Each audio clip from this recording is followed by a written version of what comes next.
This title is narrated with virtual voice, computer-generated narration for audiobooks. Mayhem, Murder, and Midnight Tea by Lenn. Chapter 1.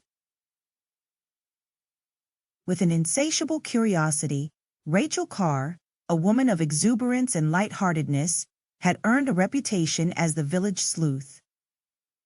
Armed with keen observation skills and an uncanny ability to connect seemingly unrelated dots, Rachel had solved her fair share of perplexing mysteries, all while maintaining an air of cozy charm.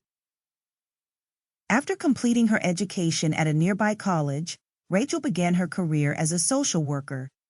However, the demands of the job, with its extensive travel requirements, gradually wore her down. Eventually, she relinquished the position to return to her beloved hometown, spending the last 5 years caring for the elite residents of Belle Harbor. Nestled among the trees and along the seaside, Belle Harbor exudes an air of affluence and community.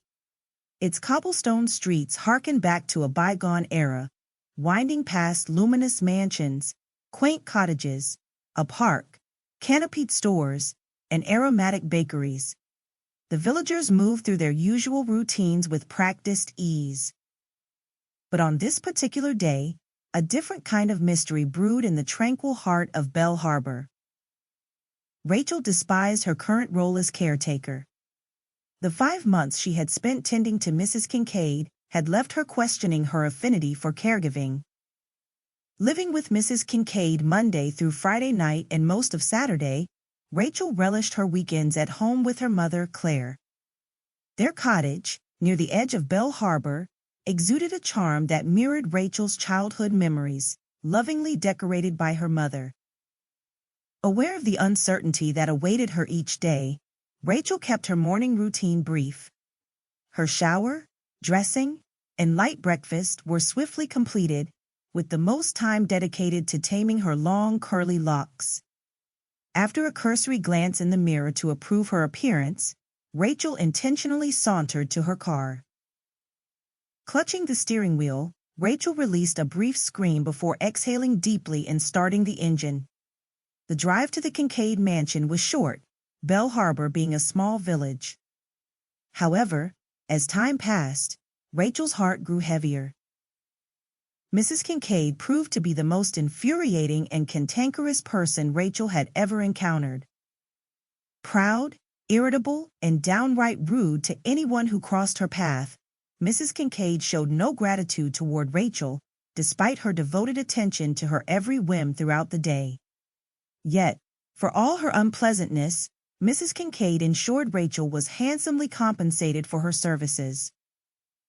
Parked in front of the Kincaid residence, Rachel gazed at the imposing front door through the passenger window, contemplating the idea of escaping and never turning back.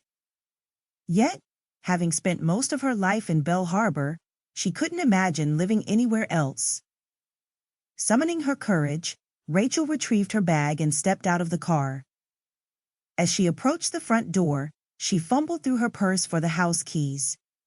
Yet, to her surprise, the door stood unlocked, slightly ajar. Rachel hesitated before slowly pushing it open and entering, a pang of unease prickling her skin. "Mrs. Kincaid?"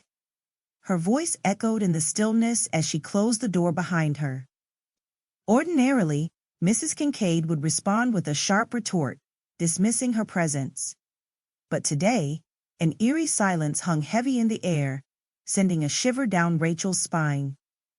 With each step toward the staircase, she felt the weight of foreboding settle upon her, though she failed to grasp its significance until later. An old painting, a cherished possession of Mrs. Kincaid, hung askew on the wall beside the stairway, a subtle clue Rachel overlooked in her haste. Given Mrs. Kincaid's physical limitations, she couldn't have pushed it aside herself. Oblivious, Rachel ascended the stairs, calling out once more into the silence. "Mrs. Kincaid?" Her voice trembled slightly, met only by the echo of her own footsteps. A sense of dread gnawed at her inside. To keep listening to this audiobook, I've left you a link in the description so you can do it, at no cost thanks to Audible's 30-day free trial.